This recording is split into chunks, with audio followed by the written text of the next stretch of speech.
To be entirely honest, I've never really been one for JRPGs. I can deal with turn-based combat, random encounters, grinding for levels, and bombastic stories, but JRPGs generally just smush all of these elements together, and it never really works for me. So is Octopath Traveler any different?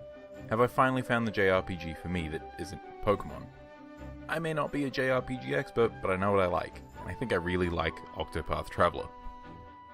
You may ask yourself, why would I buy, play, and review a game from a genre that I typically can't get into? So I'll start there. Octopath Traveler drew me in with one of the most unique and striking art styles I've seen in a modern game. Pixel art is nothing new, especially within the JRPG genre, but the way that Octopath Traveler employs its detailed sprite work within a 3D environment with dynamic lighting and solid particle effects looks fantastic, and really helps it stand out among a sea of modern retro games. Little things like dust kicking up in the wind or the sparkle of light on the water were enough to make me pause and just take a minute to soak in the visuals, while character animations are subtle but effective. To say I bought Octopath Traveler on the basis of its visuals alone would be entirely accurate.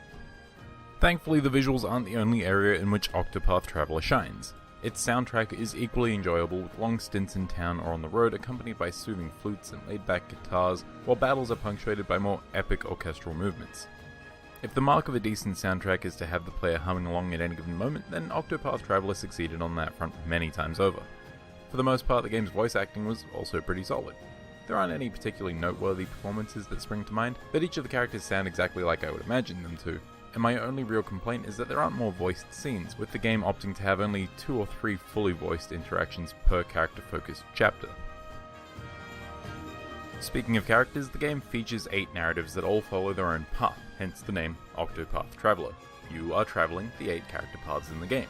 While each character's story may feel repetitive in terms of the actual chapter progression, i.e. talk to NPC, use character-specific mechanic, enter dungeon, defeat boss, rinse, repeat, their motivations and development are unique enough that jumping between them feels worthwhile and refreshing.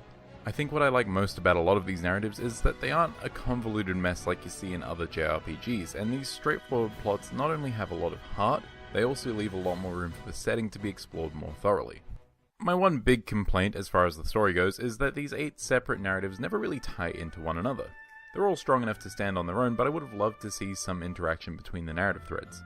The game does provide some party banter during character-specific chapters, and while these moments are appreciated, character interaction is limited to just that. In terms of their gameplay differences, I mentioned that each character has a specific mechanic attached to them, and while the idea is cool in theory, it's sort of underwhelming in practice. Having certain characters in your party will determine whether or not you can use certain skills, and these skills are often used to solve the game's various side quests. Specific characters can challenge NPCs to battle, have them follow the party, learn secrets from them, or even gain items from them via payment or thievery. But because these abilities are performed by simply speaking to characters, they come off as extended dialogue options. The choice to not make these options more mechanically unique is a missed opportunity in my opinion. Thankfully, the implementation of these skills is more along the lines of something that could have been done better, rather than something that was done poorly. The game's core battle mechanics and job system, on the other hand, are where the gameplay truly shines. Octopath Traveler, like many JRPGs, features turn-based combat in which your characters are able to attack, using various weapons and magic, use items, or defend against enemies. They have health points, skill points, and battle points, the last of which are given at the end of every turn, allowing characters to attack multiple times, or boost the effectiveness of a special skill. Where Octopath stands out in my mind is its use of the turn order and your ability to remove an enemy from that order by playing strategically. Basically, all enemies have a shield counter attached to them, displaying how many effective attacks it will take for them to be stunned, effectively removing them from the action until the end of the next turn. The trick is figuring out what weapons and elements each enemy is weak to, in order to get those effective attacks as quickly as possible, and learning when the best time to spend your stored battle points is, so that you can take multiple attacks in one turn or increase the power of a single skill. With your moment-to-moment random encounters, figuring out enemy weaknesses often takes a few separate battles, and once you know them all, it's an absolute breeze to dominate without ever taking damage. Where the ability to play strategically comes into the equation most is in the game's exhausting boss fights.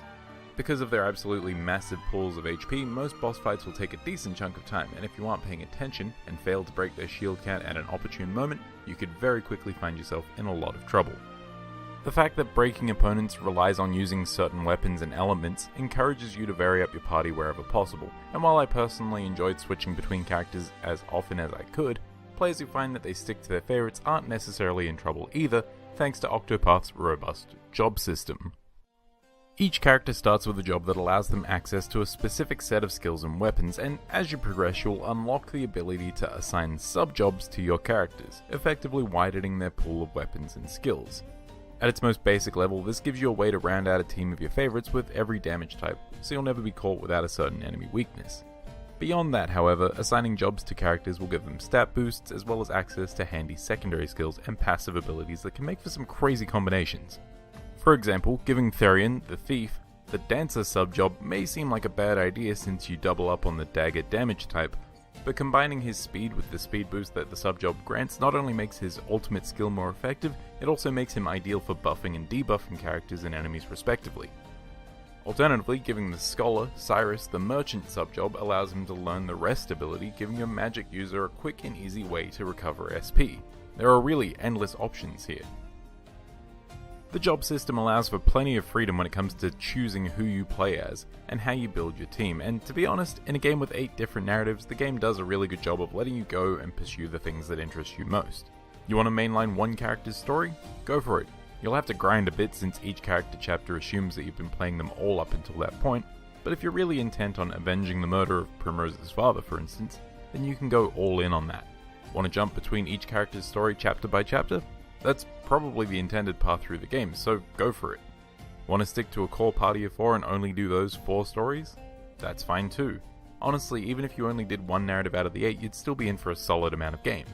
Hell, even completing the 8 prologues took me roughly 12 hours, which is way longer than plenty of other, more expensive games.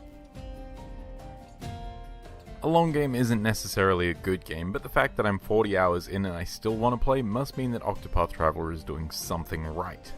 However, like all things, it's certainly not perfect. Having to keep your party leader on from the moment you choose them, and not being able to customize gear or equipment for all characters unless you're in town or have them in your current party is frustrating.